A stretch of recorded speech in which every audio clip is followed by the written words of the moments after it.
Good enough.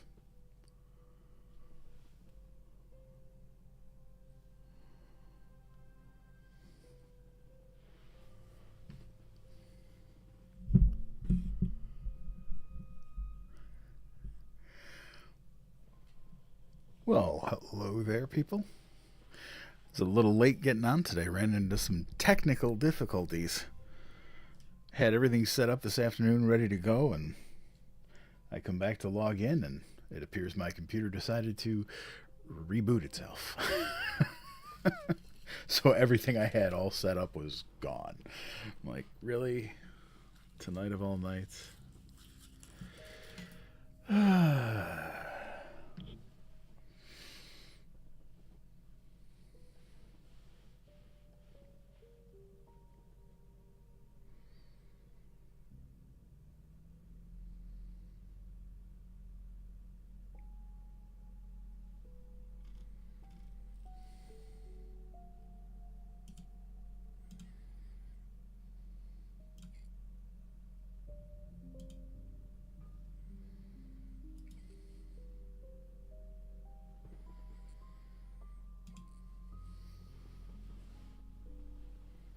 I actually have a twofer tonight. We're actually doing two stories by the same author. Um, it's the author's name is M.R. James, and they are ghost stories. They're very good, so I think everybody's going to enjoy them. Oh, I'm glad you like it.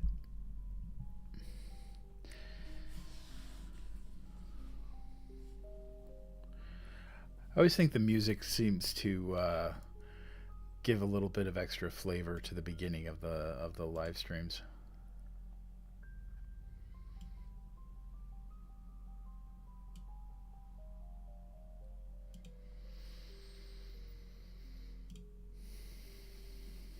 Let's see.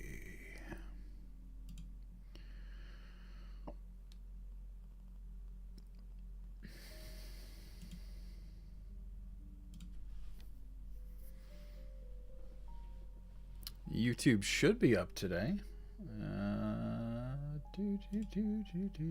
Yeah, it says it's going. Says it's excellent. Let me just double check. Let me see.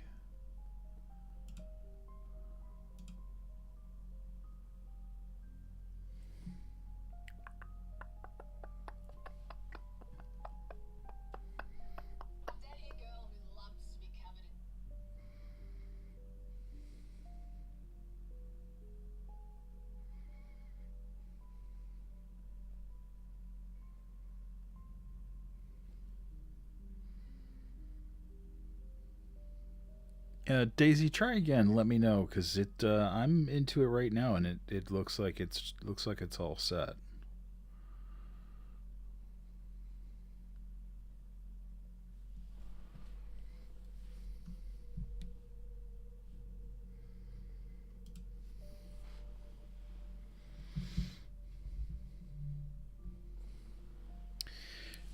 This is just sort of like a generic haunted house music um, that I get through like some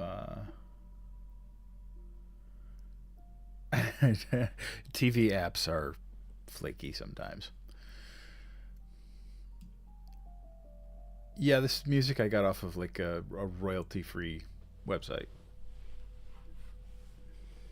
Sort of like ghost story music, ghost haunted house music, which is appropriate for the two short stories that we'll be reading tonight. Let me pull up my info here. So I'll tell you a little bit about the stories, about the author. As I said, we're doing two stories by the same author. The author's name is M.R. James. So let's see. Yeah, I had everything I needed to open. And I go back down, my computer had rebooted itself. I'm like, really? So everything, I had to restart all of the settings and everything from scratch.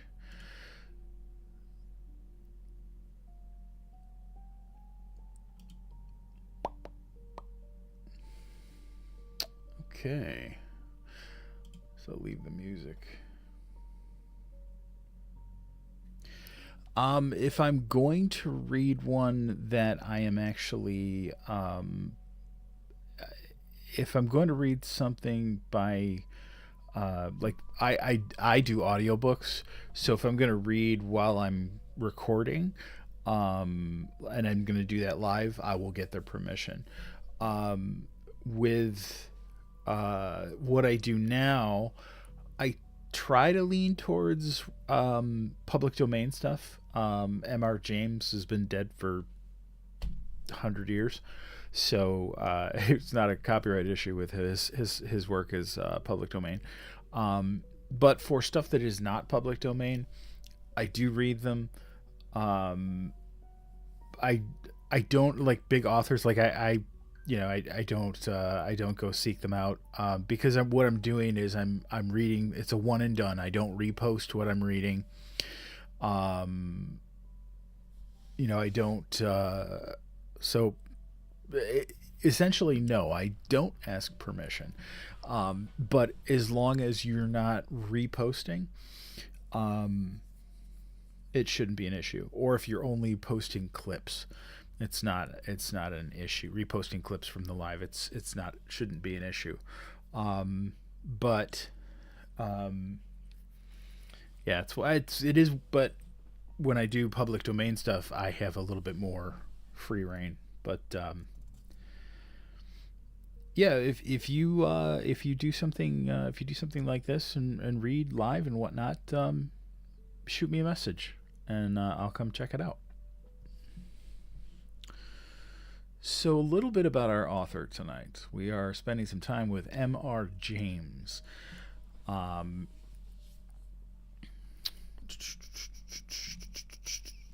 so, um, he's actually considered to be one of the great architects of the classic English ghost story. James wasn't a writer by profession. He was actually a medieval scholar and provost at King's College in Cambridge. He lived his life among ancient texts and marginal notes and forgotten objects, and that worldview that he got from being a professor really shaped his ghost stories and how he wrote. But like I said, he was not a writer. Um, his stories are what I call curiosity punished, about objects that should have been left alone, words that shouldn't have been read out loud, warnings that were ignored. Um, if that's something that sounds familiar, you see the same idea echoed throughout modern horror history, whether it's films or books or any other type of horror media. Films like The Ring, where watching the wrong tape kills you. Hellraiser, where solving a puzzle box opens a door that can't be closed. Um, the Blair Witch Project, where the real danger comes from pushing too far, staying too long, and needing answers at any cost. Um, James believed that the supernatural should arrive quietly, and in a world that feels completely ordinary until it doesn't. So tonight's first story is called "Oh Whistle and I'll Come to You, My Lad." It begins with a seaside holiday and a small object that probably should have been left exactly where it was found. So, as I often say, sit back, relax.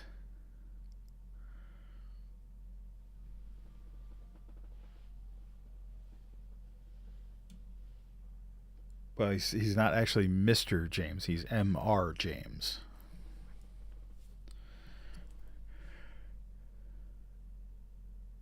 But anyway, um, let's get started. So sit back and relax, grab a drink, and enjoy.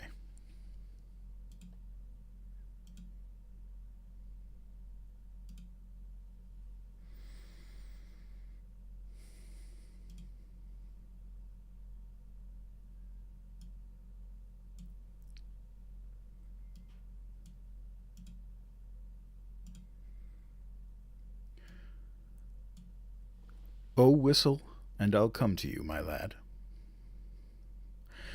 I suppose we'll be getting away pretty soon, now full term is over, Professor, said a person not in the story to the professor of ontography soon after they had sat down next to each other at a feast in the hospitable hall of St. James College.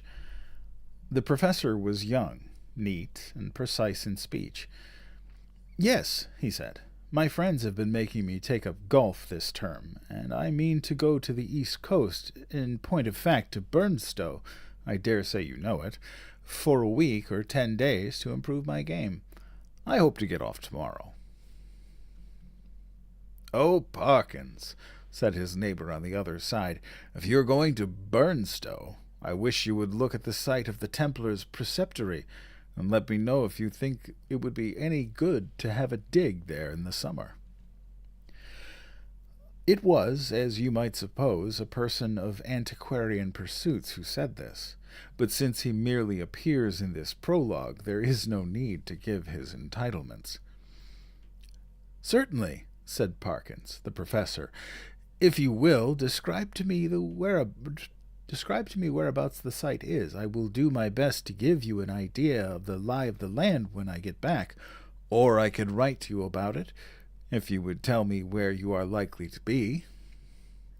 Don't trouble to do that, thanks. It's only that I'm thinking of taking my family in that direction in the long, and it occurred to me that, as very few of the English preceptories have ever been properly planned, I might have an opportunity of doing something useful on off days. The professor rather sniffed at the idea that planning out a preceptory could be described as useful. His neighbor continued. The site, I doubt if there is anything showing above ground, must be down quite close to the beach now. The sea has encroached tremendously, as you know, all along that bit of coast. I should think, from the map, that it must be about 3/4 of a mile from the Globe Inn, at the north end of the town. Where are you going to stay? Well, at the Globe Inn, as a matter of fact, said Parkins. I have engaged a room there. I couldn't get it anywhere else. Most of the lodging-houses are shut up in winter, it seems, and as it is, they tell me that the only room of any size I can have is really a double-bedded one, and they haven't a corner in which to store the other bed, and so on. But I must have a fairly large room, for I am taking some books down and mean to do a bit of work, and though I don't quite fancy having an empty bed, not to speak of two, in what I may call for the time being my study, I suppose I can manage to rough it for a short time I shall be there. Do you call having an extra bed in your room roughing it, Parkins? Said a bluff person opposite. Look here, I shall come down and occupy it for a bit. It'll be a company to you. The professor quivered, but managed to laugh in a courteous manner. By all means, Rogers, there is nothing I should like better, but I'm afraid you would find it rather dull. You don't play golf, do you? No, thank heaven, said rude Mr. Rogers. Well, you see, when I'm not writing, I shall most likely be out on the links, and that, as I say, would be rather dull for you, I'm afraid. Oh, I don't know. There's certain to be somebody I know in the place, but of course, if you don't want me, speak the word, Parkins. I shan't be offended. Truth, as you always tell us, is never offensive. Parkins was, indeed, scrupulously polite and strictly truthful. It is to be feared that Mr. Rogers sometimes practised upon his knowledge of these characteristics. In Parkin's breast there was a conflict now raging, which for a moment or two did not allow him to answer. That interval being over, he said, "Well, if you want the exact truth, Rogers, I was considering whether the room I speak of would really be large enough to accommodate us both comfortably. And also whether, mind, I shouldn't have said this, if you hadn't pressed me, you would not constitute something in the nature of a hindrance to my work." Rogers laughed loudly. "Well done, Parkins," he said. "It's all right. I promise not to interrupt your work. Don't disturb yourself about that. No, I won't come if you don't want me, but I thought I should do so nicely to keep the ghosts off." Here he might have been seen to wink and to nudge his next neighbor. Parkins might also have been seen to become pink. "I beg pardon, Parkins," Rogers continued. "I oughtn't to have said that. I forgot you don't like levity on these topics." "Well," Parkins said, "as you have mentioned the matter, I freely own that I do not like careless talk about what you call ghosts. A man in my position," he went on, raising his voice a little, "cannot, I find, be too careful about appearing to sanction the current beliefs on such subjects. As you know, Rogers, or as you ought to know, for I think I have never concealed my views—" "No, you certainly have not, old man," put in Rogers. "I hold that any semblance, any appearance of concession to the view that such things might exist is equivalent to a renunciation of all that I hold most sacred. But I'm afraid I have not succeeded in securing your attention." "Your undivided attention was what Dr. Blimber actually said," Rogers interrupted, with every appearance of an earnest desire for accuracy. "But I beg your pardon, Parkins. I'm stopping you." "No, not at all," said Parkins. "I don't remember Blimber. Perhaps he was before my time, but I needn't go on. I'm sure you know what I mean." "Yes, yes," said Rogers, rather hastily. "Just so. We'll go into it fully at Burnstow, or somewhere." In repeating the above dialogue, I have tried to give the impression which it made on me that Parkins was something of an old woman, rather hen-like, perhaps, in his little ways, totally destitute, alas, of the sense of humor, but at the same time dauntless and sincere in his convictions, and a man deserving of the greatest respect. Whether or not the reader has gathered so much, that was the character which Parkins had.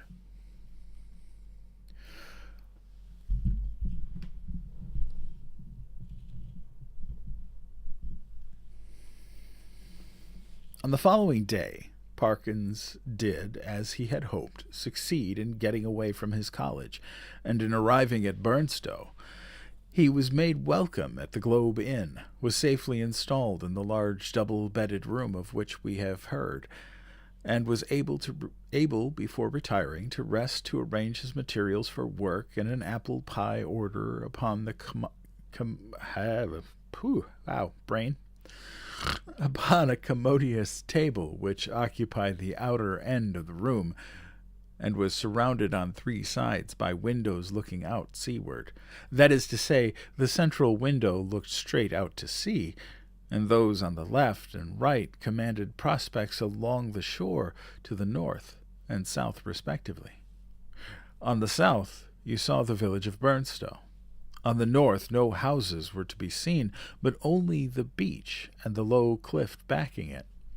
Immediately in front was a strip, not considerable, of rough grass, dotted with old anchors, capstans, and so forth. Then a broad path, then the beach. Whatever may have been the original distance between the Globe Inn and the sea, not more than 60 yards now separated them. The rest of the population of the inn was, of course, a golfing one, and included few elements that call for special description. The most conspicuous figure was perhaps that of an ancient militaire, secretary of a London club, and possessed of a voice of incredible strength, and of views pronouncedly Protestant type. These were apt to find utterance after his attendance upon the ministrations of the vicar. What is with my mouth today? I'm telling you. I'm having a hard time with these words. What the heck?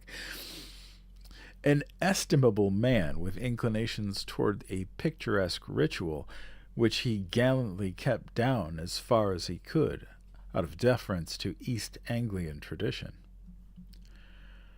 Professor Parkins, one of whose principal characteristics was pluck, spent the greater part of the day following his arrival at Burnstow in what he had called improving his game in the company with this Colonel Wilson.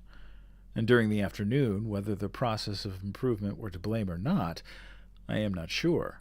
The colonel's demeanor assumed a coloring so lurid that even Parkins jibbed at the thought of walking home with him from the links. He determined, after a short and furtive look at the bristling mustache and those incarnadine features, that it would be wiser to allow the influences of tea and tobacco to do what they could with the colonel before the dinner hour should render a meeting inevitable. "I might walk home tonight along the beach," he reflected. "Yes, and take a look. There will be light enough for that, at the ruins of which Disney was talking. I don't exactly know where they are, by the way, but I expect I can hardly help stumbling on them." This he accomplished, I may say, in the most literal sense, for in picking his way from the links to the shingled beach his foot got caught, partly in a gorse root and partly in a biggish stone, and over he went. When he got up and surveyed his surroundings, he found himself in a patch of somewhat broken ground covered with small depressions and mounds. These latter, when he came to examine them, proved to be simply masses of flints embedded in mortar and grown over with turf. He must, he quite rightly concluded, be on the site of the preceptory he had promised to look at. It seemed not unlikely to reward the spade of the explorer. Enough of the foundations was probably left at no great depth to throw a good deal of light on the general plan. He remembered vaguely that the Templars to whom this site had belonged were in the habit of building round churches, and he thought a particular series of humps or mounds near him did appear to be arranged in something of a circular form.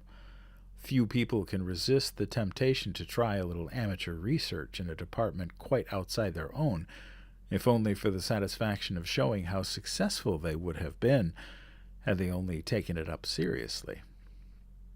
Our professor, however, if he felt something of this mean desire, was also truly anxious to oblige Mr. Disney, so he paced with care the circular area he had noticed, and wrote down its rough dimensions in his pocket-book.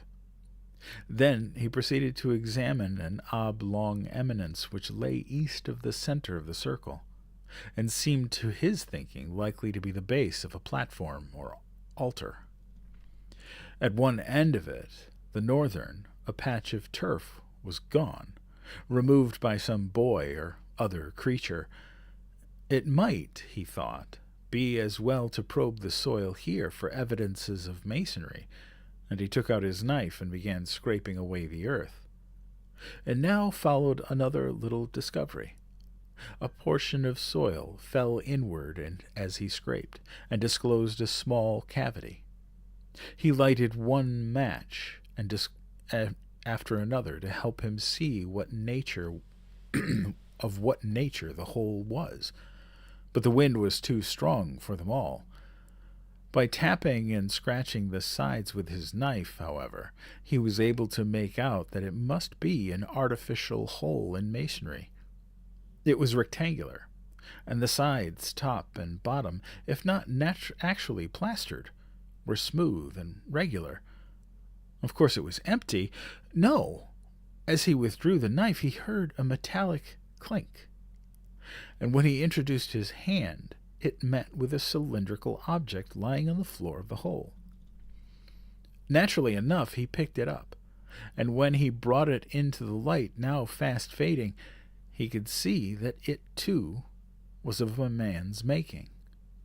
A metal tube, about 4 inches long, and evidently of some considerable age. By the time Parkins had made sure that there was nothing else in this odd receptacle, it was too late and too dark for him to think of undertaking any further search. What he had done had proved so unexpectedly interesting that he determined to sacrifice a little more of the daylight on the morrow to archaeology. The object which he now had safe in his pocket was bound to be of some slight value at least, he felt sure. Bleak and solemn was the view on which he took a last look before starting homeward. A faint yellow light in the west showed the links, on which a few figures moving towards the clubhouse were still visible. The squat Martello Tower, the lights of Alderney village, the pale ribbon of sands intersected at intervals by black wooden groinings, the dim and murmuring sea. The wind was bitter from the north, but it was at his back when he set out for the globe. He quickly rattled and clashed through the shingle and gained the sand, upon which, but for the groinings, which had to be got over every few yards, the going was both good and quiet. One last look behind to measure the distance he had made since leaving the ruined Templars' church showed him a prospect of company on his walk, in the shape of a rather indistinct personage, who seemed to be making great efforts to catch up with him, but made little, if any, progress. I mean that there was an appearance of running about his movements, but that the distance between him and Parkins did not seem materially to lessen. So at least, Parkins thought, and decided that he almost certainly did not know him, and that it would be absurd to wait until he came up. For all that, company, which he began to think would really be very welcome on that lonely shore, if only you could choose your companion. In his unenlightened days he had read of meetings in such places which even now would hardly bear thinking of. He went on thinking of them, however, until he reached home, and particularly of one which catches most people's fancy at some time of their childhood. Now I saw in my dream that Christian had gone but a very little way when he saw a foul fiend coming over the field to meet him. What should I do now? He thought. If I looked back and caught sight of a black figure sharply defined against the yellow sky, and saw that it had horns and wings, I wonder whether I should stand or run for it. Luckily, the gentleman behind is not of that kind, and he seems to be about as far off now as when I saw him first. Well, at this rate, he won't get his dinner as soon as I shall, and dear me, it's within a quarter of an hour of the time now. I must run. Parkins had, in fact, very little time for dressing when he met the colonel at dinner. Peace, or as much of her as that gentleman could manage, reigned once more in the military bosom, nor was she put to flight in the hours of bridge that followed dinner, for Parkins was a more than respectable player. When therefore he retired towards 12 o'clock, he felt that he had spent his evening in a quite satisfactory way, and that, even for so long as a fortnight or 3 weeks, life at the Globe would be supportable under similar conditions, especially, thought he, if I go on improving my game. As he went along the passages, he met the boots of the Globe, who stopped and said, "Beg your pardon, sir, but I was brushing your coat just now, and there was something felt out of your pocket. I put it on your chest of drawers, sir, in your room, sir. A piece of pipe or something. That, sir, thank you, sir. You'll find it on your chest of drawers, sir. Yes, sir. Good night, sir." The speech served to remind Parkins of his little discovery of that afternoon. It was with some considerable curiosity that he turned it over by the light of his candles. It was of bronze, he now saw, and was shaped very much after the manner of the modern dog whistle. In fact, it was, yes, it certainly was, actually no more, no less than a whistle. He put it to his lips, but it was quite full of a fine caked-up sand or earth, which would not yield to knocking, but must be loosened with a knife. Tidy as ever in his habits, Parkins cleared out the earth onto a piece of paper and took the ladder to the window to empty it out. The night was clear and bright, as he saw when he had opened the casement, and he stopped for an instant to look at the sea and note a belated wanderer stationed on the shore in front of the inn. Then he shut the window, a little surprised at the late hours people kept at Burnstow, and took his whistle to the light again. Why, surely there were marks on it, and not merely marks, but letters. A very little rubbing rendered the deeply cut inscription quite legible, but the professor had to confess, after some earnest thought, that the meaning of it was as obscure to him as the writing on the wall to Belshazzar. There were legends both on the front and on the back of the whistle. The one read thus, "Fla fleur bis flay." The other, "Qui est iste qui venit." I ought to be able to make it out, he thought, but I suppose I'm a little rusty in my Latin. When I come to think of it, I don't believe I even know the word for a whistle. The long one does seem simple enough. It ought to mean, "Who is this who is coming?" Well, the best way to find it out is evidently to whistle for him.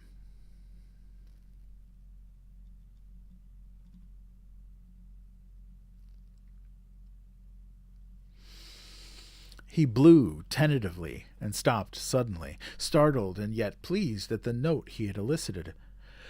It had a quality of infinite distance in it, and, soft as it was, he somehow felt it must be audible for miles around.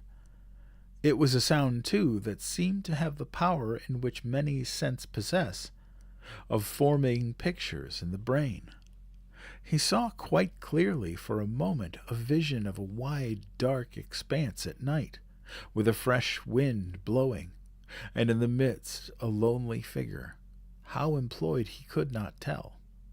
Perhaps he would have seen more had not the picture been broken by the sudden surge of a gust of wind against his casement, so sudden that it made him look up, just in time to see the white glint of a sea-bird's wing somewhere outside the dark panes. The sound of the whistle had so fascinated him that he could not help trying it once more, this time more boldly. The note was little, if at all, louder than before, and repetition broke the illusion. No picture followed, as he had half hoped it might. But what is this? Goodness, what force the wind can get up in a few minutes! What a tremendous gust! There! I knew that window fastening was no use. Ah, I thought so. Both candles out. It is enough to tear the room to pieces. The first thing was to get the window shut. While you might count 20, Parkins was struggling with the small casement and felt almost as if he were pushing back a sturdy burglar. So strong was the pressure. It slackened all at once, and the window banged to and latched itself. Now to relight the candles and see what damage, if any, had been done. No, nothing seemed amiss. No glass even was broken in the casement. but the noise had evidently aroused at least one member of the household. The colonel was to be heard stumping on his stockinged feet on the floor above and growling. Quickly as it had risen, the wind did not fall at once. On it went, moaning and rushing past the house, at times rising to a cry so desolate, as Perkins disinterestedly said, it might have made fanciful people feel quite uncomfortable. Even the unimaginative, he thought, after a quarter of an hour, might be happier without it. Whether it was the wind, or the excitement of golf, or the researches in the preceptory that kept Parkins awake, he was not sure. Awake he remained, in any case, long enough to fancy, as I am afraid I often do myself under such conditions, that he was the victim of all manner of fatal disorders. He would lie counting the beats of his heart, convinced that it was going to stop work every moment, and would entertain grave suspicions of his lungs, brain, liver, etc., suspicions which he was sure would be dispelled by the return of daylight, but which, until then, refused to be put aside. He found a little vicarious comfort in the idea that someone else was in the same boat. A near neighbor, in the darkness it was not easy to tell his direction, was tossing and rustling in his bed too. The next stage was that Parkins shut his eyes and determined to give sleep every chance. Here again, overexcitement asserted itself in another form, that of making pictures. Pictures do come to the closed eyes of one trying to sleep, and are often so little to his taste that he must open his eyes and disperse them. Parkins's experience on this occasion was a very distressing one. He found that the picture which presented itself to him was continuous. When he opened his eyes, of course, it went. But when he shut them once more, it framed itself afresh, acted itself out again, neither quicker nor slower than before. And what he saw was this: a long stretch of shore, shingle edged by sand, and intersected at short intervals with black groins running down to the water. A scene, in fact, so like that of his afternoon's walk. In the absence of any landmark, it could not be distinguished therefrom. The light was obscure, conveying an impression of gathering storm, late winter evening, and slight cold rain. On this bleak stage, at first, no actor was visible. Then, in the distance, a bobbing black object appeared. A moment more, and it was a man running, jumping, clambering over the groins, and every few seconds looking eagerly back. The nearer he came, the more obvious it was that he was not only anxious, but even terribly frightened, though his face was not to be distinguished. He was, moreover, almost at the end of his strength. On he came. Each successive obstacle seemed to cause him more difficulty than the last. "Will he get over this next one?" thought Parkins. "It seems a little higher than the others." Yes, half climbing, half throwing himself, he did get over, and fell in a heap on the other side, the side nearest to the spectator. There, as if really unable to get up again, he remained crouching under the groin, looking up in an attitude of painful anxiety. So far, no cause whatever for the fear of the runner had been shown. But now there began to be seen far up the shore a little flicker of something light-colored moving to and fro with great swiftness and irregularity. Rapidly growing larger, It, too, declared itself as a figure in pale, fluttering draperies, ill-defined. There was something about its motion which made Parkins very unwilling to see it at close quarters. It would stop, raise its arms, bow itself towards the sand, then run, stooping across the beach to the water edge and back again, and then, raising upright once more, continue its course forward at a speed that was startling and terrifying. The moment came when the pursuer was hovering about from left to right, only a few yards beyond the groin, where the runner lay in hiding.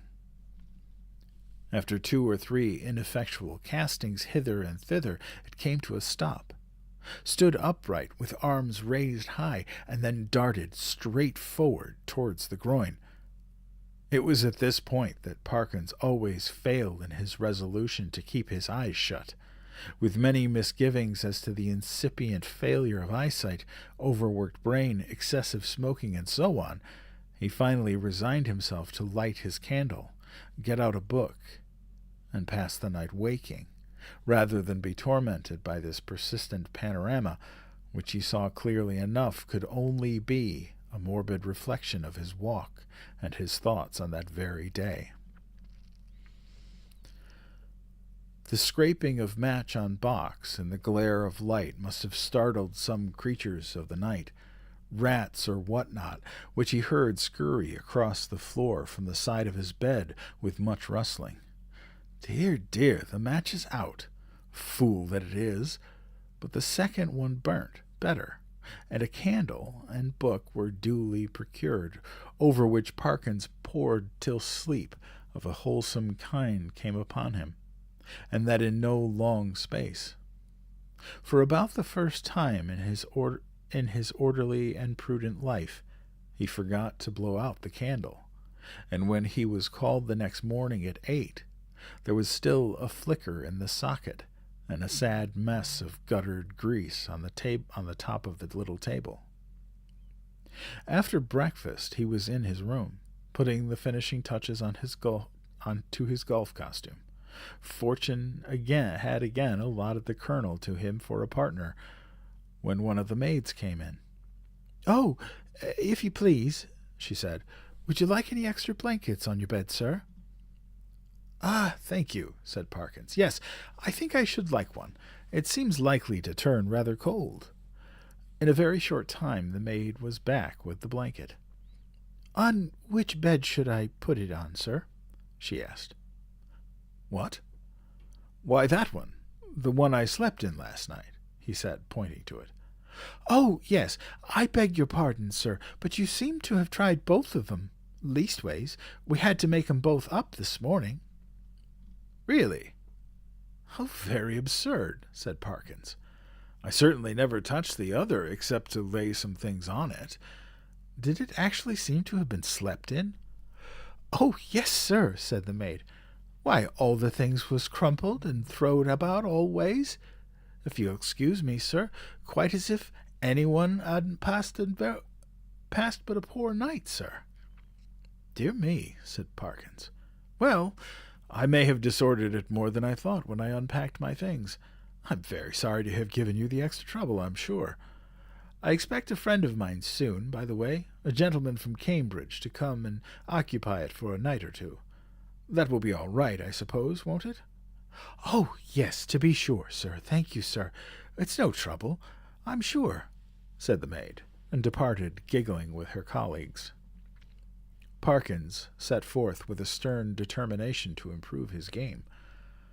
I'm glad to be able to report that he succeeded so far in this enterprise that the colonel, who had been rather repining at the prospect of a second day's play in his company, became quite chatty as the morning advanced, and his voice boomed out over the flats, as certain also of our own minor poets have said, like some great burden in a minster town. "Extraordinary wind, that we had last night," he said. "In my old home I should have said someone had been whistling for it." "Should you indeed?" said Parkins.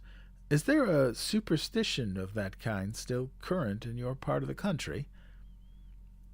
I don't know about superstition, said the colonel. They believe it in all over Denmark and Norway, as well as in the Yorkshire coast. My experience is, mind you, that there's generally something at the bottom of what these country folk hold to, and have held to for generations. But it's your drive, or whatever it might have been. The golfing reader will have to imagine appropriate digressions at the proper intervals. When the conversation was resumed, Parkins said with a slight hesitancy, "Apropos of what you were saying just now, Colonel, I think I ought to tell you that my own views on such subjects are very strong. I am, in fact, a convinced disbeliever in what is called the supernatural." "What?" said the colonel. "Do you mean to tell me you don't believe in second sight, or ghosts, or anything of that kind?"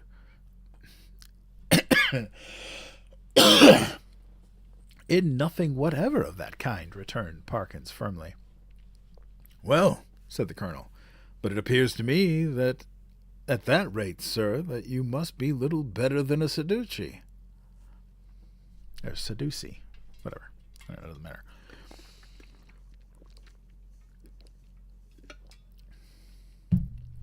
Yes, need to take the H2O break. It's getting a little dry. It's dry as hell up here today. This is crazy.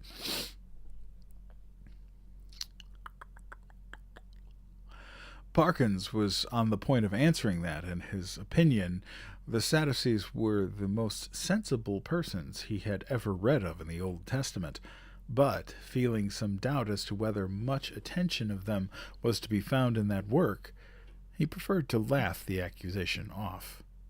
"Perhaps I am," he said. "But here, give me my clique, boy.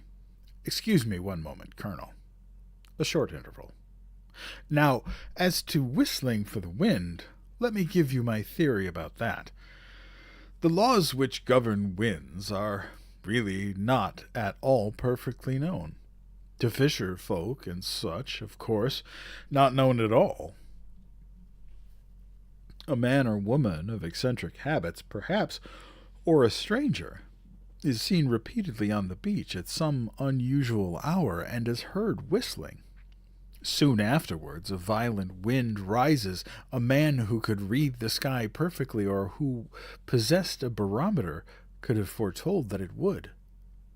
The simple people of a fishing village have no barometers, and only a few rough rules for prophesying weather. What more natural than that the eccentric personage I postulated should be regarded as having raised the wind, or that he or she should clutch eagerly at the reputation of being able to do so? Now, take last night's wind. As it happens, I myself was whistling. I blew a whistle twice, and the wind seemed to come absolutely in answer to my call. If anyone had seen me— The audience had been a little restive under this harangue, and Parkins had, I fear, fallen somewhat into the tone of a lecturer. But at the last sentence the colonel stopped. "Whistling, were you?" he said. "And what sort of whistle did you use? Play this stroke first." Interval. "About that whistle you were asking, Colonel. It's rather a curious one. I have it in my— No, I see I've left it in my room. As a matter of fact, I found it yesterday." And then Parkins narrated the manner of his discovery of the whistle, upon hearing which the colonel grunted and opined that, in Parkins' place, he should himself be careful about using a thing that had belonged to a set of papists, of whom, speaking generally, it might be affirmed that you never knew what they might not have been up to. From this topic he diverged to the enormities of the vicar, who had given notice on the previous Sunday that Friday would be the feast of St. Thomas the Apostle, and that there would be a service at 11 o'clock in the church.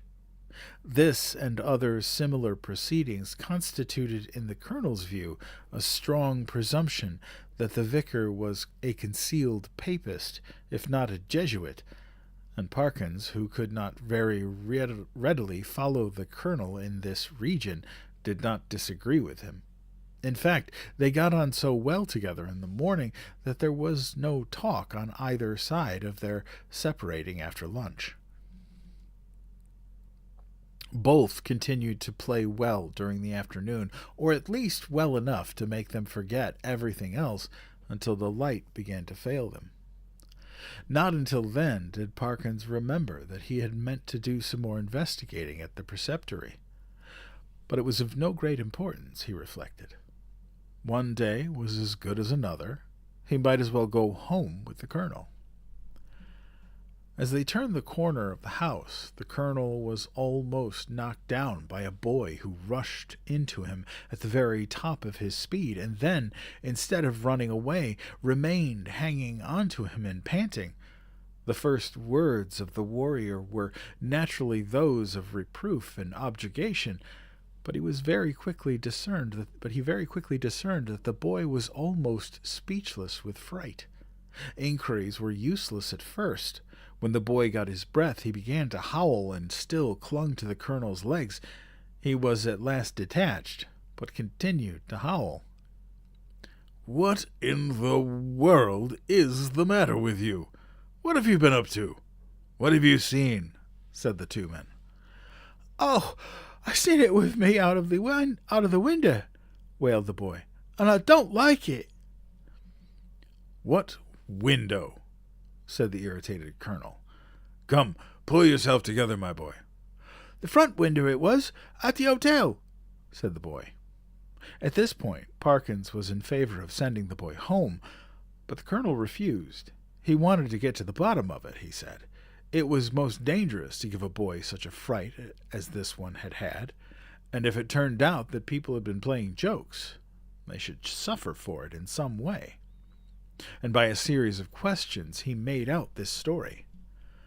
The boy had been playing about on the grass in front of the globe with some others. Then they had gone home to their teas, and he was just going, when he happened to look up at the front window to see it a-weaving at him. It's all written phonetically.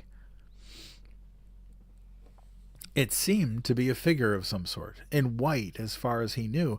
Couldn't see its face, but it waved at him. And it weren't a right thing, not to say not right person. Was there a light in the room? No, he didn't think to look if there was a light. Which was the window? Was the top one or the second one? The second one. The big window with two little uns on at the sides. "Very well, my boy," said the colonel, after a few more questions. "You run away home now? I expect it was some person trying to give you a start. Another time, like a brave English boy, you just throw a stone— Well, no, not that exactly. But you go and speak to the waiter or to Mr. Simpson, the landlord, and say that I advise you to do so." The boy's face expressed some of the doubt he felt as to the likelihood of Mr. Simpson's lending a favorable ear to his complaint, but the colonel did not appear to perceive this, and went on. "And here's a sixpence. No, I see it's a shilling. And you be off home, and don't think any more about it." The youth hurried off with agitated thanks, and the colonel and Parkins went round to the front of the globe and reconnoitered. There was only one window answering to the description they had been hearing. "Well, that's curious," said Parkins. "It's evidently my window the lad was talking about. Will you come up for a moment, Colonel Wilson?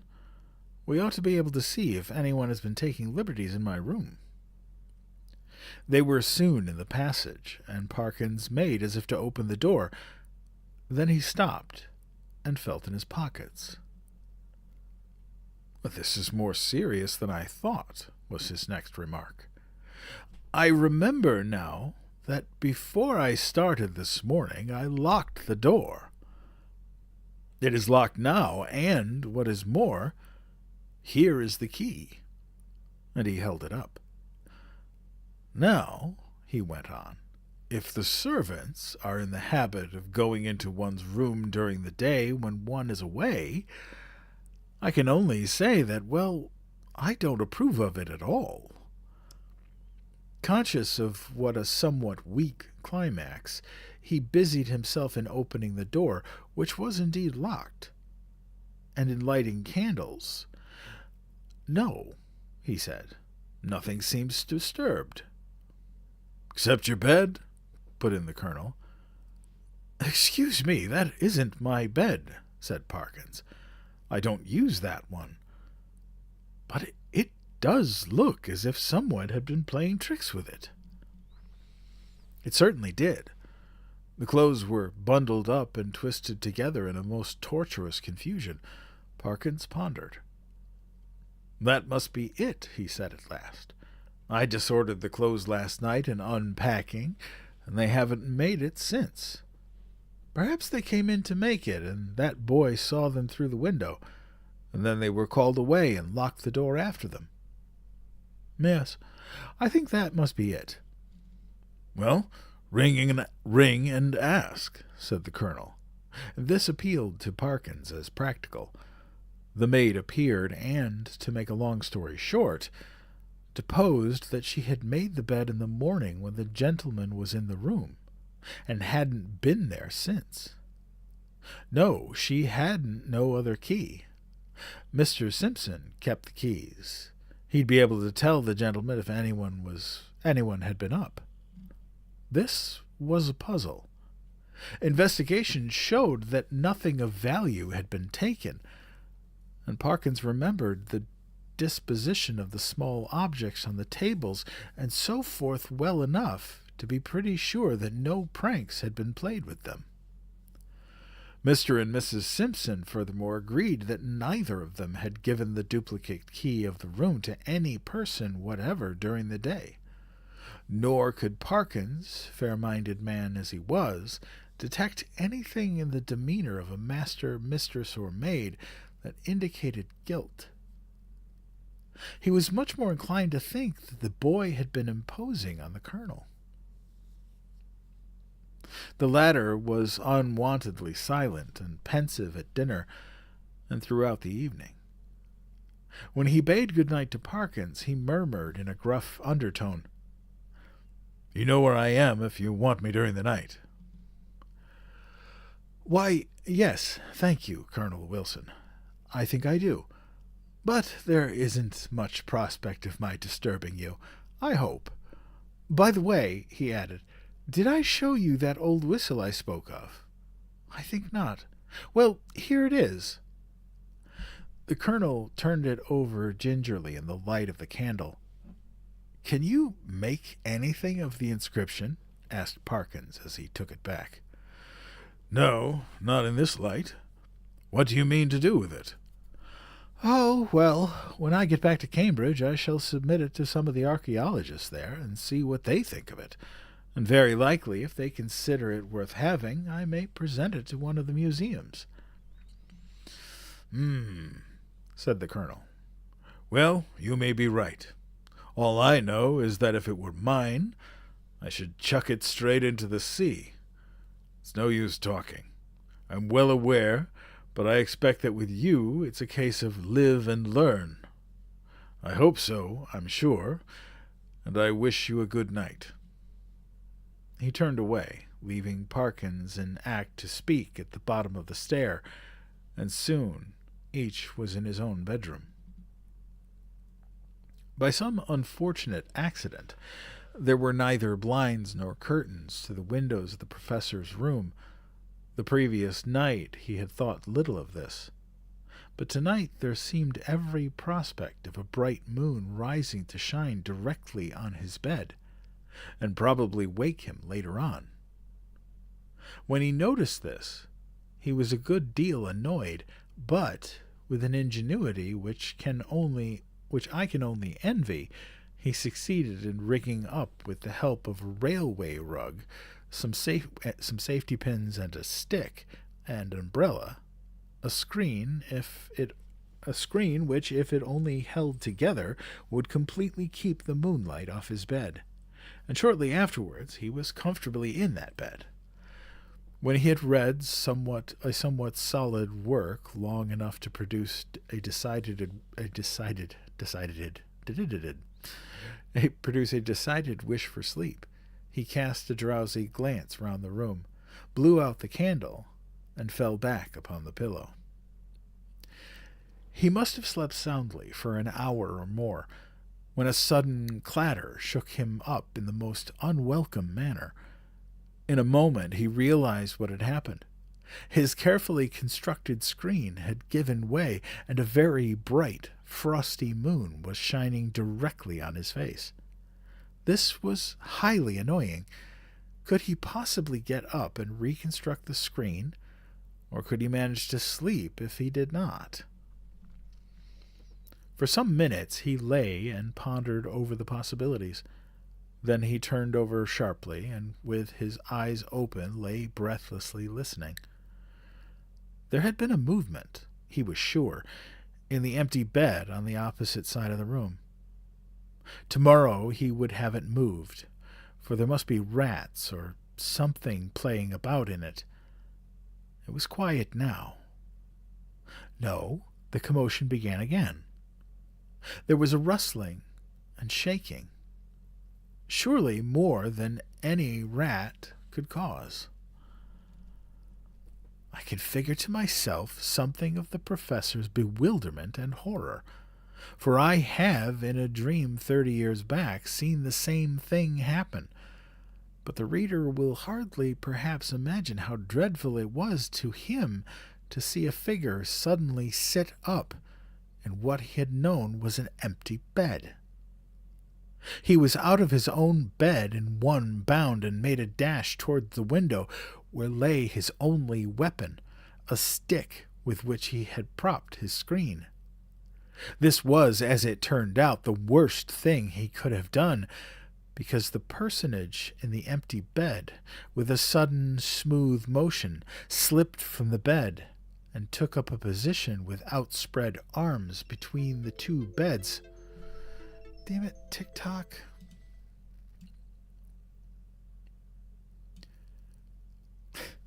Right at a moment of tension, it's got to interrupt. What the hell? This was, as it turned out, the worst thing he could have done, because the personage in the empty bed, with a sudden smooth motion, slipped from the bed and took up a position with outspread arms between the two beds and in front of the door. Parkins watched it in a horrid perplexity. Somehow, the idea of getting past it and escaping through the door was intolerable to him. He could not have borne, he did not know why, to touch it. And as for its touching him, he would sooner dash himself through the window than have that happen. It stood for the moment in a band of dark shadow, and he had not seen what its face was like. Now it began to move. In a stooping posture, and all at once the spectator realized with some horror and some relief that it must be blind, for it seemed to feel about with its muffled arms in a groping and random fashion. Turning halfway from him, it became suddenly conscious of the bed he had just left, and darted towards it, and bent and felt over the pillows in a way which made Parkins shudder as he had never in his life thought it possible. In a very few moments it seemed to know that the bed was empty, and then, moving forward into the area of light and facing the window, it showed for the first time what manner of thing it was. Parkins, who very much dislikes being questioned about it, did once describe something of it in my hearing. and I gathered that what he chiefly remembers about it is a horrible and intensely horrible face of crumpled linen. What expression he read upon it he could not or would not tell, but that the fear of it went nigh to maddening him is certain. But he was not at leisure to watch it for long. With formidable quickness it moved into the middle of the room, and as it groped and waved, one corner of its drapery swept across Parkin's face. He could not, though he knew how perilous a sound was, he could not keep back a cry of disgust, and this gave the searcher an instant clue. It leapt towards him upon the instant, and the next moment he was halfway through the window, backwards, uttering cry upon cry at the utmost pitch of his voice, and the linen face was thrust close to his own. At this, almost the last possible second, deliverance came, as you will have guessed. The colonel burst the door open and was just in time to see the dreadful group at the window. When he reached the figures, only one was left. Parkins sank forward into the room in a faint, and before him on the floor lay a tumbled heap of bedclothes. Colonel Wilson asked no questions, but busied himself in keeping everyone else out of the room, and in getting Parkins back to his bed, and himself wrapped in a rug occupied the other bed for the rest of the night. Early on the next day Rogers arrived, more welcome than he would have been a day before, and the three of them held a very long consultation in the professor's room. At the end of it, the colonel left the hotel door carrying a small object between his finger and thumb, which he cast as far into the sea as a very brawny arm could send it. Later, on the smoke of a burning ascended from the back premises of the Globe. Exactly what explanation was patched up for the staff and visitors at the hotel, I must confess I do not recollect. The professor was somehow cleared of ready suspicion of delirium tremens, and the hotel of the reputation of a troubled house. There is not much question as to what would have happened to Parkins if the colonel had not intervened when he did. He would either have fallen out of the window or else lost his wits. But it is not so evident what more the creature that came in answer to the whistle could have done than frighten. There seemed to be absolutely nothing material about it, save the bedclothes of which it had made itself a body. The colonel, who remembered a not very dissimilar occurrence in India, was of the opinion that if Parkins had closed with it, it could really have done very little, and that its one power was that of frightening. The whole thing, he said, served to confirm his opinion of the Church of Rome. There is really nothing more to tell, but as you may imagine, the professor's views on certain points are less clear-cut than they used to be. His nerves, too, have suffered. He cannot even now see a surplice hanging on the door, quite unmoved, and the spectacle of a scarecrow in a field late on a winter afternoon has cost him more than one sleepless night.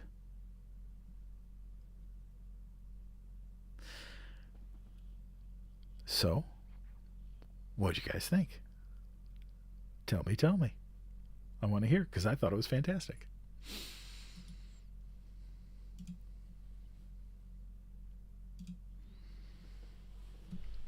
Yeah, I couldn't agree more. It's So cool. Um, yeah, I was around looking for ghost stories, and um,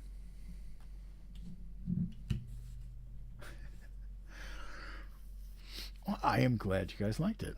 Um, yeah, ghost stories are like meat and potatoes for me. I could just, yeah.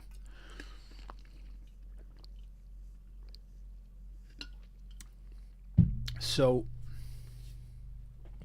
it really does, because it's something that should sort of stick with you, you know.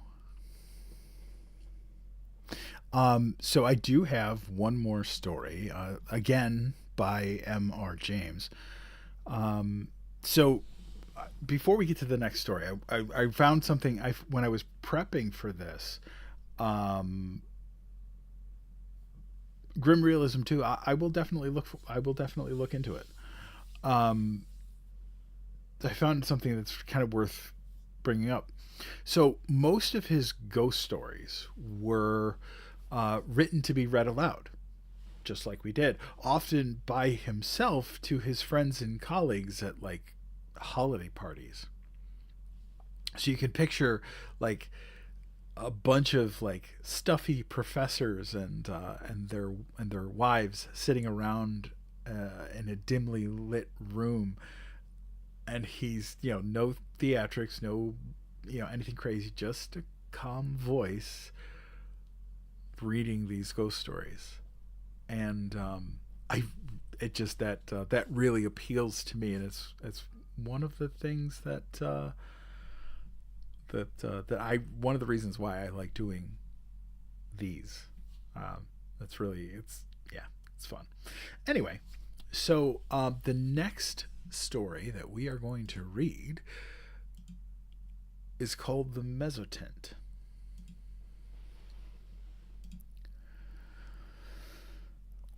So the Mezzotint comes from the same sort of tradition as the last one. Um, it isn't about sudden terror. It's about noticing something that wasn't there before and realizing it's closer every time you look at it. So, but Tessa, you would have loved the Halloween live that I did, where I read from this book called Tales for the Midnight Hour. And the cool thing about this book is that it was a book that I purchased back in like the mid 1980s at a Scholastic book fair while I was in elementary school. And I've had this book ever since then. And over the course of the night, I read all of the stories from the book, and it was so. You have wait, are you freaking serious? You actually have the book? You actually have that book? Yeah, so is mine. The pages are falling out. Get,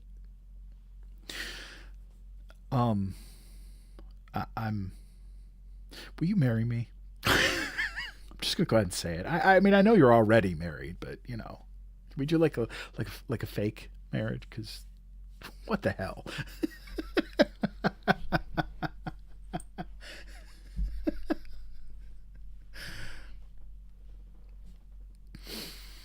It's okay. I'll just,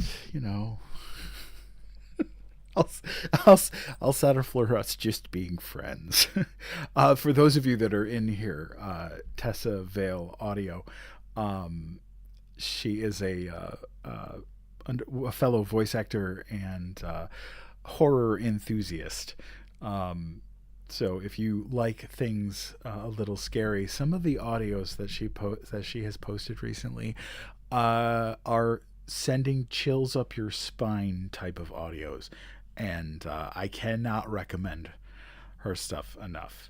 It's yeah. It's a feat when you actually manage to unsettle me, because nothing horror related scares me much anymore. But so please give her a follow.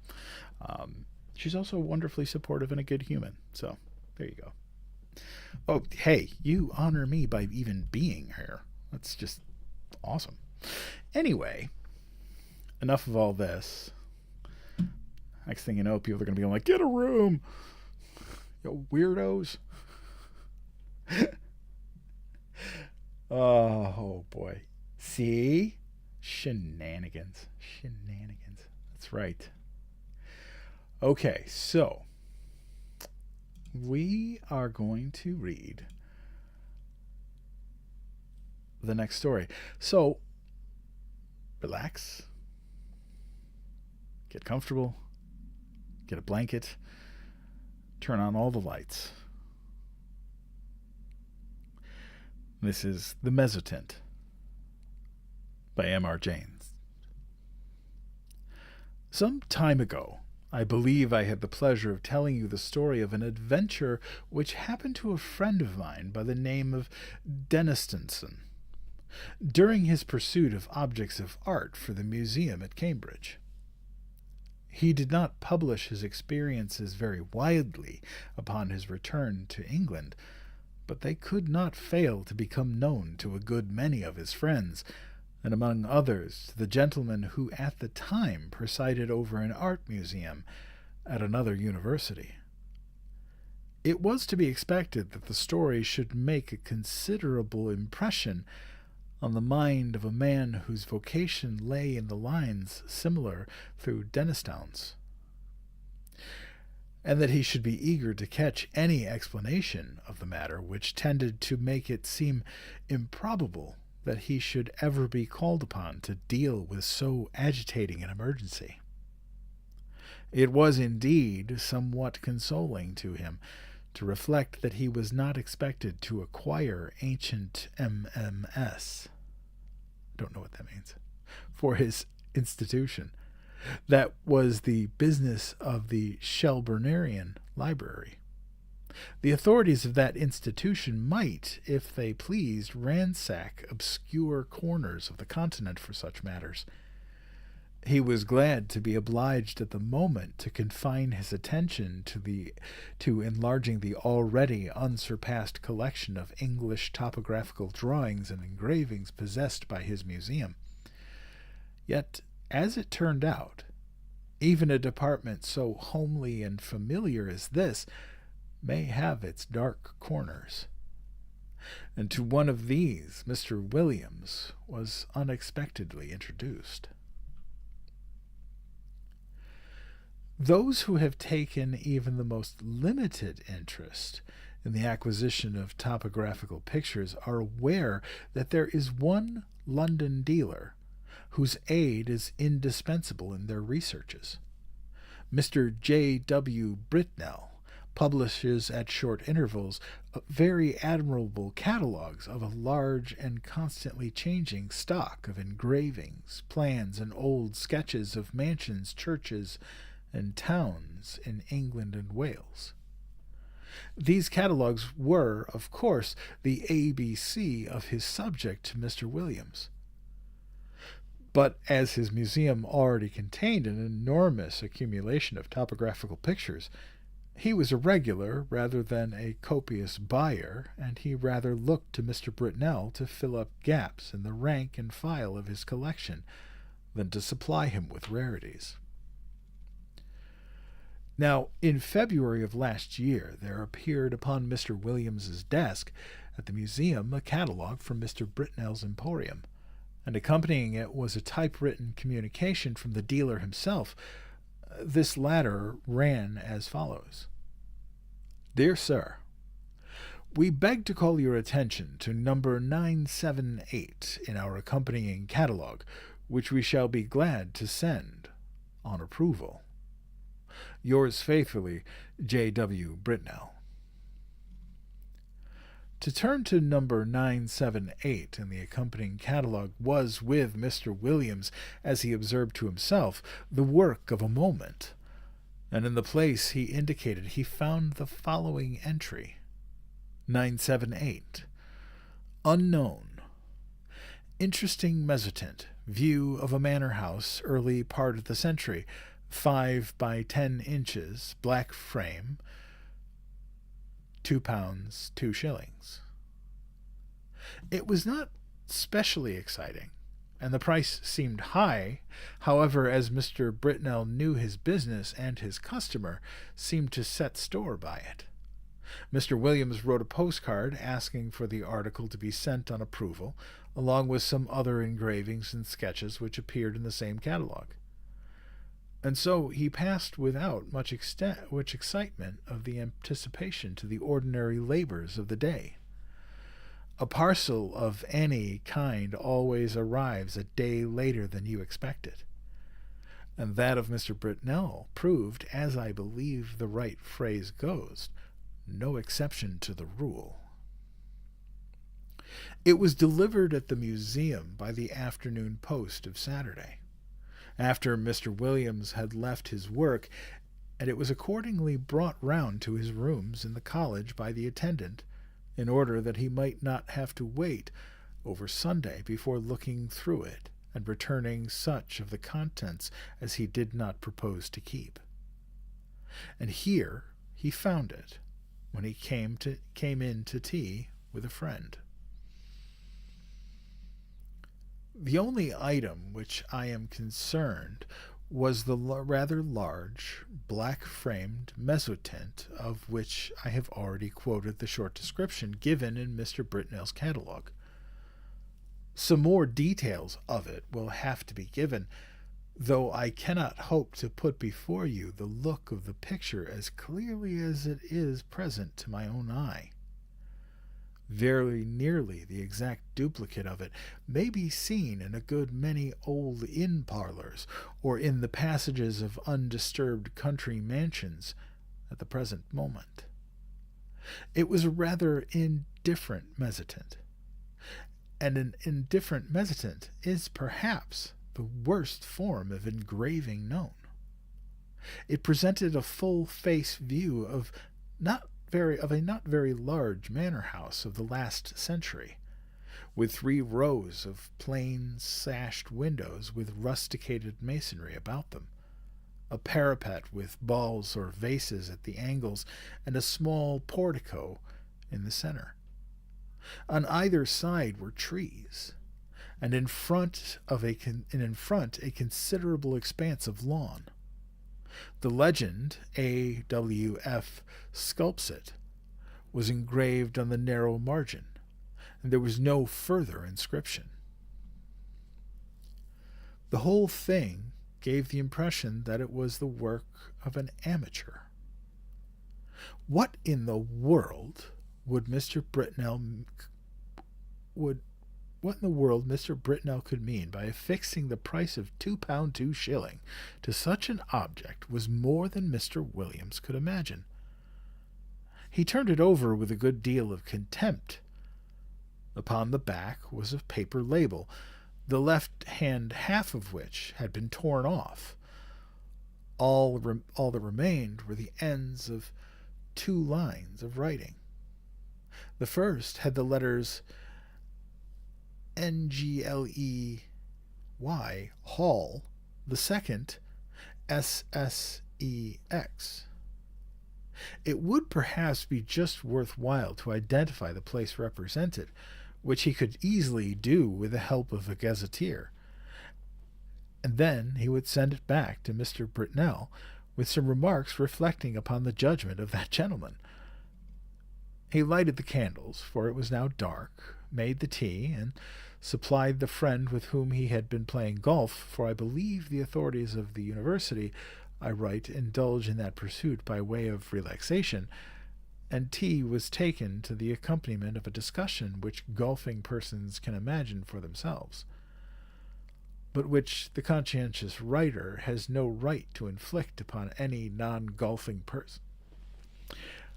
Anybody getting the impression that M.R. James did not like golf?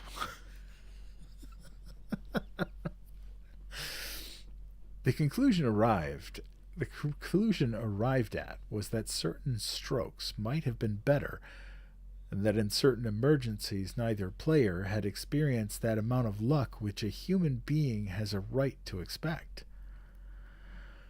It was now that the friend, let us call him Professor Binks, took up the framed engraving and said, What's this place, Williams? Just what I'm going to try to find out, said Williams, going to the shelf for a gazetteer. Look at the back. Something the Hall, either in Sussex or Essex. Half the name's gone, you see. You don't happen to know it, I suppose? It's from that man Britnell, I suppose, isn't it? Said Binks. Is it for the museum? Well, I think I should buy it if the price was 5 shillings, said Williams. But for some unearthly reason he wants 2 guineas for it. I can't conceive why. It's a wretched engraving, and there aren't even any figures to give it life. It's not worth 2 guineas, I should think, said Binks. But I don't think it's so badly done. The moonlight seems rather good to me, and I should have thought there were figures, or at least a figure, just on the edge of the front. Let's look, said Williams. Well, it's true the light is rather clearly given.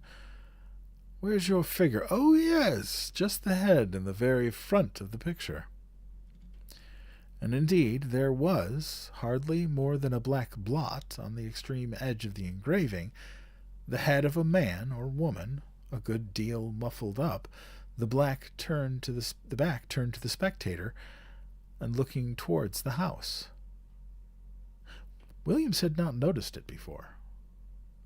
Still, he said, though it's a cleverer thing than I thought, I can't spend 2 guineas of museum money on a picture of a place I don't know. Professor Binks had his work to do, and soon went. And very nearly up to hall time, Williams was engaged in a vain attempt to identify the subject of his picture. If the vowel before the NG had only been left, it would have been easy enough, he thought. But as it is, the name may be anything from Guestingly to Langley, and there are many more names ending like that than I thought, and this rotten book has no index of terminations. Hall in Mr. Williams' College was at 7.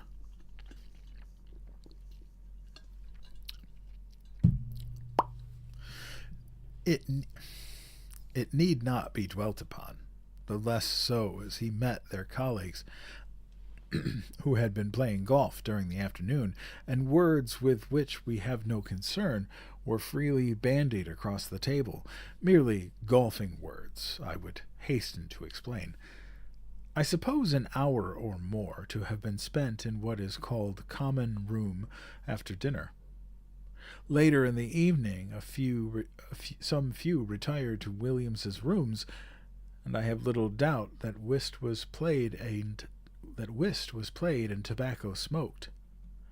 During a lull in these operations, Williams picked up the mezzotint from the table without looking at it, and handed it to a person mildly interested in art, telling him where it had come from, and the other particulars which we already know.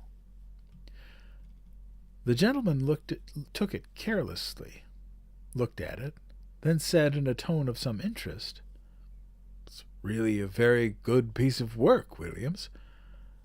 It has quite a feeling of the Romantic period. The light is admirably managed. It seems to me, and the figure, though it's rather too grotesque, is somehow very impressive." "Yes, isn't it?" said Williams, who was just then busy giving whiskey and soda to others of the company, and was unable to come across the room to look at the view again. It was by this time rather late in the evening, and the visitors were on the move. After they went, Williams was obliged to write a letter or two and clear up some odd bits of work. At last, some time past midnight, he was disposed to turn in, and he put out his lamp after lighting his bedroom candle. The picture lay face upwards on the table where the last man who looked at it had put it, and it caught his eye as he turned the lamp down. What he saw made him nearly drop the candle on the floor, and he declares now that if he had been left in the dark at that moment, he would have had a fit. But as that did not happen, he was able to put down the light on the table and take a good look at the picture. It was indubitable, rankly impossible, no doubt, but absolutely certain. In the middle of the lawn, in front of the unknown house, there was a figure where no figure had been 5 o'clock that afternoon. It was crawling on all fours toward the house, and it was muffled in a strange black garment with a white cross on the back. I do not know what is the ideal course to pursue in a situation of this kind. I can only tell you what Mr. Williams did. He took the picture by one corner and carried it across the passage to a second set of rooms which he possessed. There he locked it up in a drawer, sported the doors of both sets of rooms, and retired to bed. But first he wrote out and signed an account of the extraordinary change which the picture had undergone since it had come into his possession. Sleep visited him rather late. It was consoling to reflect that that the behavior of the picture did not depend upon his own unsupported testimony. Evidently the man who had looked at it the night before had seen something of the same kind as he had. Otherwise he might not have been tempted to think that something was gravely wrong was happening either to his eyes or his mind. This possibility being fortunately precluded, two matters awaited him on the morrow. He must take stock of the picture very carefully, and call in a witness for the purpose, and he must make a determined effort to ascertain what house it was that was represented. He would therefore ask his neighbor Nisbet to breakfast with him, and he would subsequently spend a morning over the gazetteer. Nisbet was disengaged and arrived about 9:30.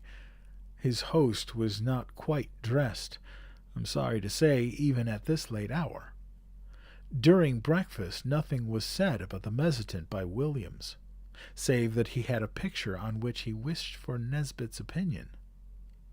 But those who are familiar with university life can picture for themselves the wide and delightful range of subjects over which the conversation of two fellows of Canterbury College is likely to extend during a Sunday morning breakfast. Hardly a topic was left unchallenged, from golf to lawn tennis. Yet I am bound to say that Williams was rather distraught, for his interest naturally centered on that very strange picture which was now reposing, face downwards, in the drawer in the room opposite. The morning pipe was at last lighted, and the moment had arrived for which he looked. With very considerable and almost tremulous excitement, he ran across, unlocked the door, and extracting the picture still face downwards, ran back and put it into Nesbit's hand. "Now," he said, "Nesbit, I want you to tell me exactly what you see in that picture. Describe it, if you don't mind, rather minutely, and I'll tell you why afterwards." "Well," said Nesbit, "I have here a view of a country house, English, I presume, by moonlight." "Moonlight? You're sure of that?" "Well, certainly. The moon appears to be on the wane, if you wish for details, and there are clouds in the sky." "All right, go on. I'll swear," added Williams in an aside, "there was no moon when I saw it first." "Well, there's not much more to be said," Nisbet continued. The house has 1, 2, 3 rows of windows, 5 in each row except at the bottom, where there's a porch instead of the middle one. And what about figures? Said Williams with marked interest. There aren't any, said Nisbet. But what? No figure on the grass in front? Not a thing. You'll swear to that? I certainly will. But there's just one other thing. What? Why, one of the windows on the ground floor, left of the door, is open. Is it really so? My goodness, he must have got in, said Williams, with great excitement, and he hurried to the back of the sofa on which Nisbet was sitting, and catching the picture from him, verified the matter for himself. It was quite true. There was no figure. There was the open window. Williams, after a moment of speechless surprise, went to the writing table and scribbled for a short time. Then he brought 2 papers to Nisbet, and asked him first to sign one. It was his own description of the picture which you have just heard, and then to read the other, which was Williams's statement written the night before. What can it all mean? Said Nisbet. Exactly, said Williams. Well, one thing I must do, or 3 things, now that I think of it. I must find out from Garwood, this was his last night's visitor, what he saw. And then I must get the thing photographed before it goes further, and then I must find out what the place is. I can do the photographing myself, said Nisbet, and I will. But it looks very much as if we're assisting at the working of a tragedy somewhere. The question is, has it happened already, or is it going to come off? You must find out what the place is, yes, he said, looking at the picture again.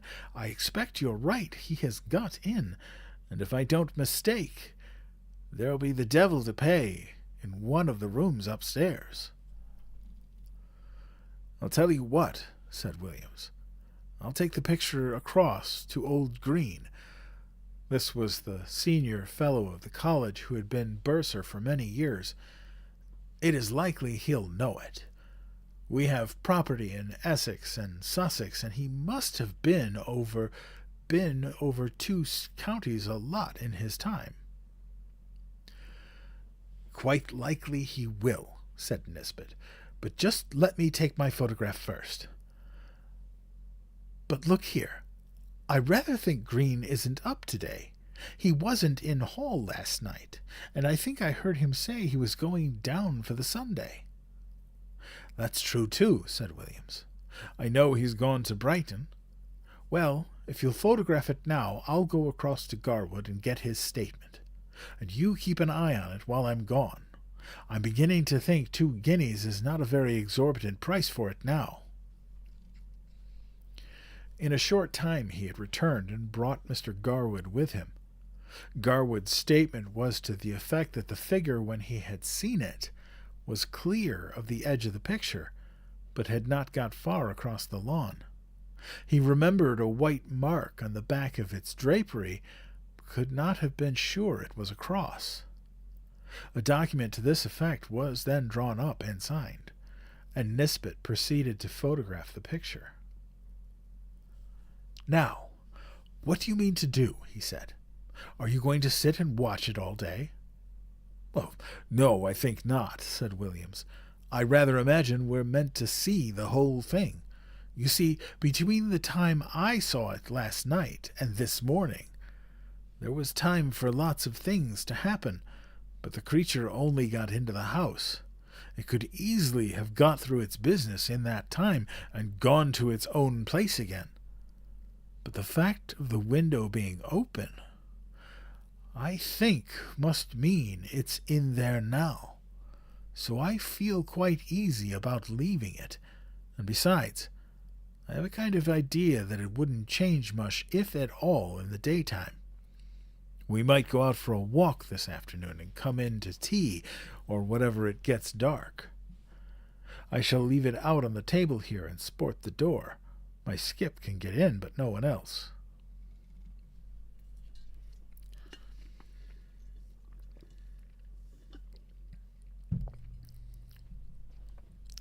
The three agreed that this would be a good plan, and further that if they spent the afternoon together they would be less likely to talk about the business to other people, for any rumor of such a transaction as was going on would bring the whole week of the Phasmatological Society about their ears.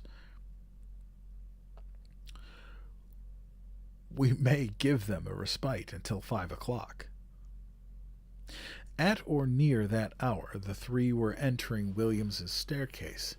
They were at first slightly annoyed to see that the door of his rooms was unsported, but in a moment it was remembered that on Sunday the skips came for orders an hour or so earlier than on the weekdays. However, a surprise was waiting for them.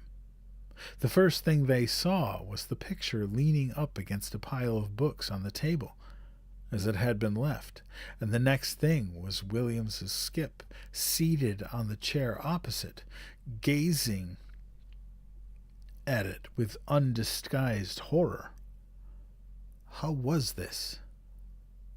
Mr. Filcher, the name is not my own invention, was a servant of considerable standing, and set the standard of etiquette to all his own college and to several neighboring ones, and nothing could be more alien to his practice than to be found sitting in his master's chair, or appearing to take any particular notice of his master's furniture or pictures.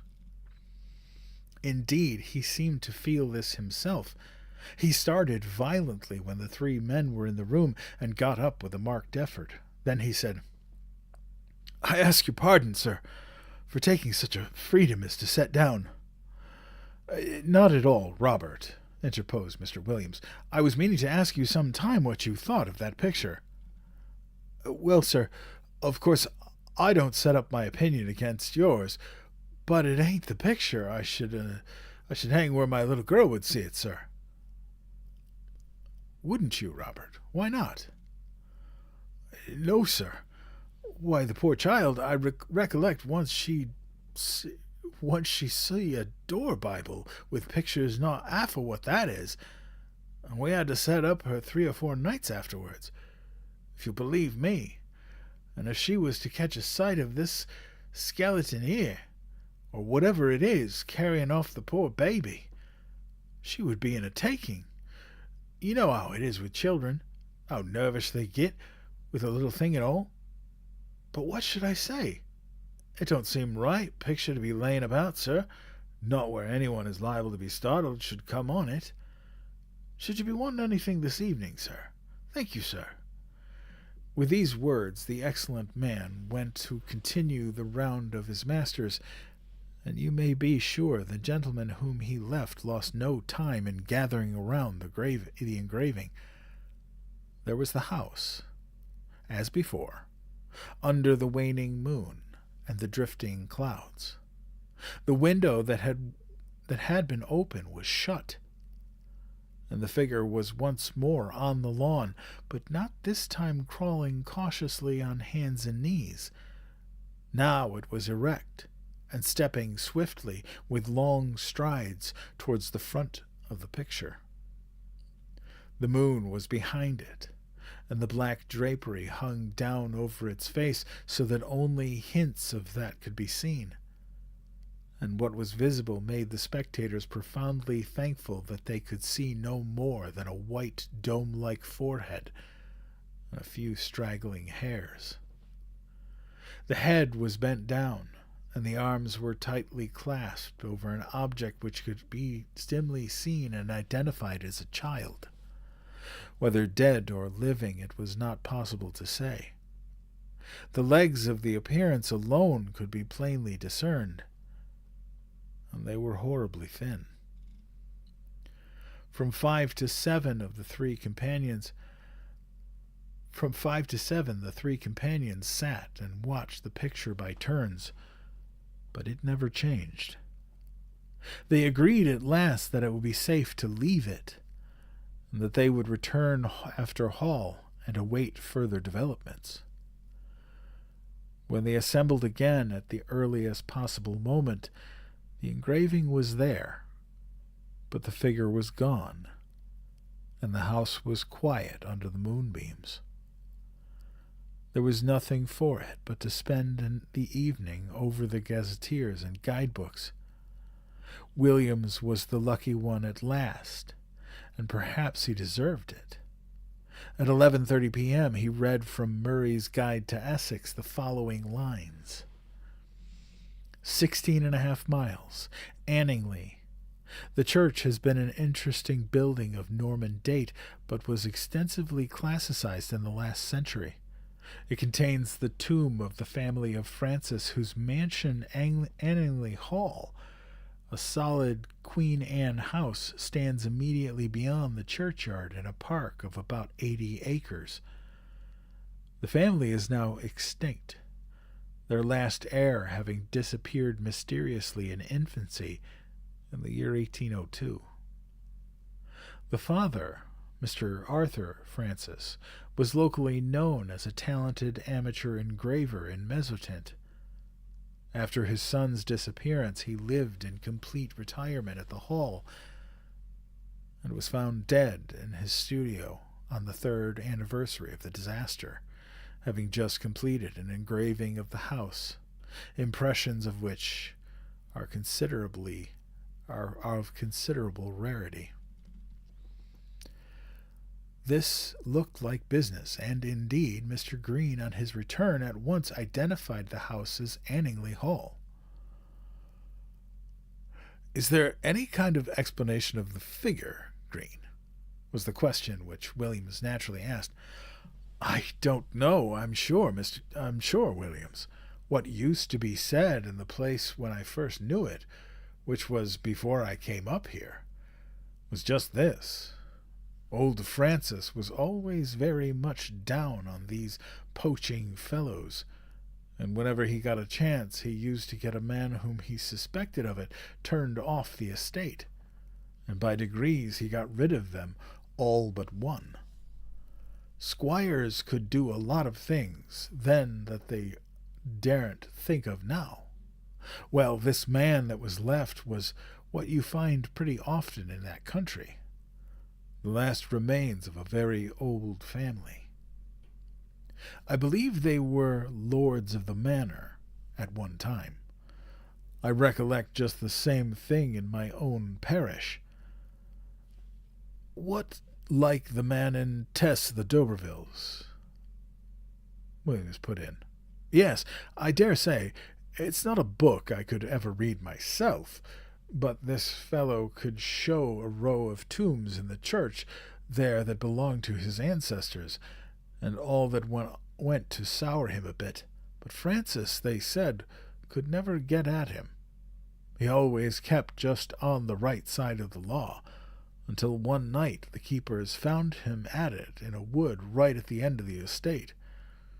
I could show you the place now. It marches with some land that used to belong to an uncle of mine.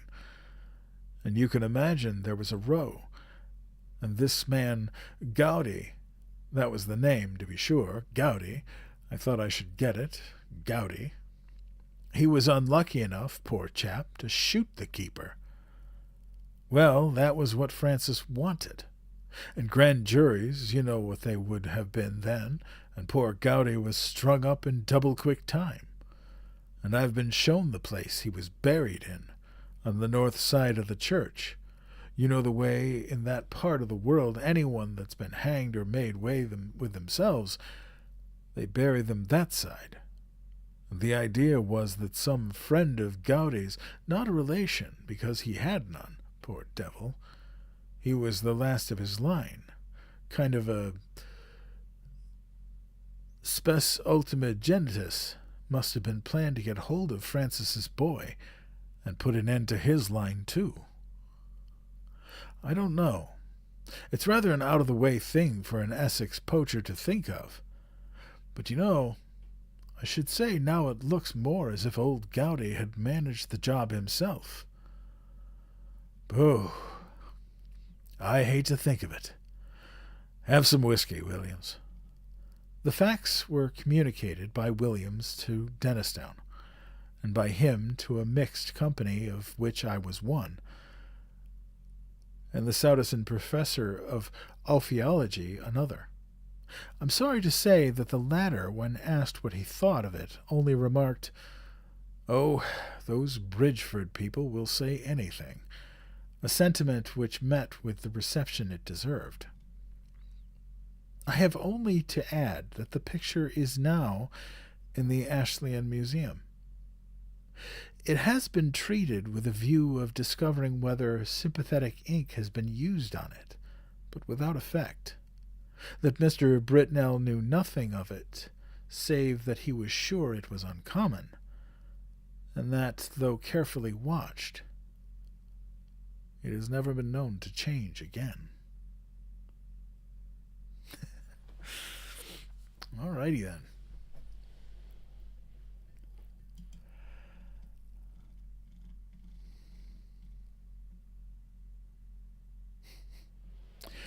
So, one of the things I like about this author is that he doesn't really explain, like he doesn't give you, you can see in both of those stories, there's no explanation as to what exactly happened. Like he doesn't give it away. He just sort of lets it lay there, and lets you kind of sit with it for a while.